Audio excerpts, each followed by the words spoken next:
না হেসে পারছি না। আমি বলেছি না বর্ষাকাল কচুময় জীবন আমার। দেখো, আজকে আবার লতি রান্না করছি। দুদিন আগেই আমি অনেকগুলো কচু নিয়ে এসেছিলাম। পানি কচু, তারপরে যে আপনার ন্যাচারাল যেটা হয় ক্ষেতের মধ্যে, না এমনি ঝোপঝাড়ে হয় ওই কচু।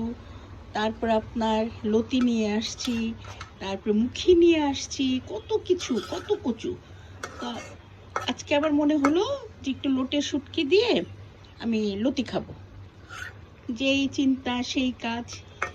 খালাকে বললাম তুমি লতি কাটো আর আমি শুটকিটাকে প্রসেস করি।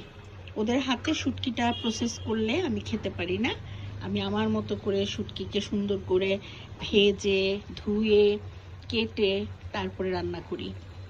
এই লতিটা এত মজার, চিকন লতি, গ্রামের লতি। এটা এটা হচ্ছে, সবই তো গ্রাম থেকে আসে, তারপরও কিছু জিনিস আছে হাইব্রিডের, মোটা মোটা লতি, ওগুলো না। এটা একদম দেশি লতি। এই লতাটা আপনার একটু মিষ্টি মিষ্টি ভাব, অনেক মজা। তো আজকে আমি যে লোটে শুটকি দিয়ে এটা রান্না করছি, আর এটার সাথে আমি করব আপনার, এটার সাথে আমি একটু টক আচার নেব, একটু টক আচার দিয়ে খাবো, তাহলে আরও টেস্টটা বেড়ে যাবে। সেটা আমের ঝোলা আচার যেটা হয় তেলের মধ্যে, ওই আচারের একটু তেল নিব। তারপরে তো ভাতটাকে ভালো করে ম্যাশ করে এই লতি দিয়ে গপ গপ করে খাবো। আমার নানু একটু বুড়ো বয়সে যখন নাকি একদম দাঁত টাত পড়ে গেছে, সেই সময়টায় আমাদেরকে বলতো, শোন তোর বাবাকে বলবি লতি আর ঢেঁড়স আনতে। তা আমরা অবাক হয়ে যেতাম, সব প্রতিদিনই উনি ঢেঁড়স আর লতির কথা কেন বলে। তারপরে একদিন হাসতে হাসতে, নানুর ফোকলা দাঁত দিয়ে হাসতে হাসতে বলতেছে যে শোন, কেন লতি আর ঢেঁড়স খাই আমি, ওটা না চিবোতে হয় না, গালাত করে গলার মধ্যে চলে যায়। কথাটা শুনে আমরা অনেক হেসেছিলাম।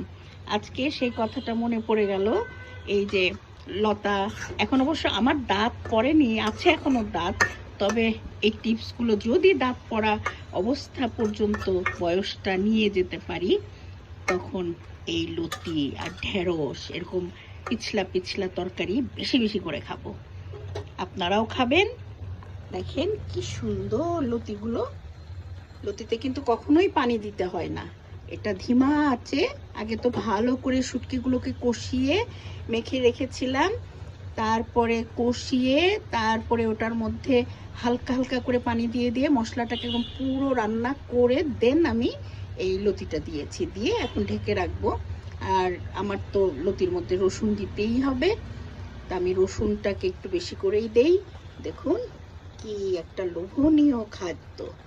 এই খাবারগুলো বাচ্চাগুলো খেতে চায় না। আমার যা অভিমান হয়, কেন খায় না এত মজার খাবার। জানি না, ওরা এখন নিউ জেনারেশন, ওদের চোখে বার্গার, পেস্ট্রি, এই ফ্রাই ট্রাই এগুলোই বেশি পছন্দ। কিন্তু আমার কেন যেন মনে হয় ওগুলো খাওয়া যায়, মাঝে মাঝে খেলাম, কিন্তু বেশি মজার খাবার হলো এগুলোই, যেটা আমাদের স্বাস্থ্যের জন্য ভালো আর খেতেও ভালো। তো আপনারাও খাবেন। আর লম্বা করব না ভিডিও, ভালো থাকেন, খোদা হাফেজ।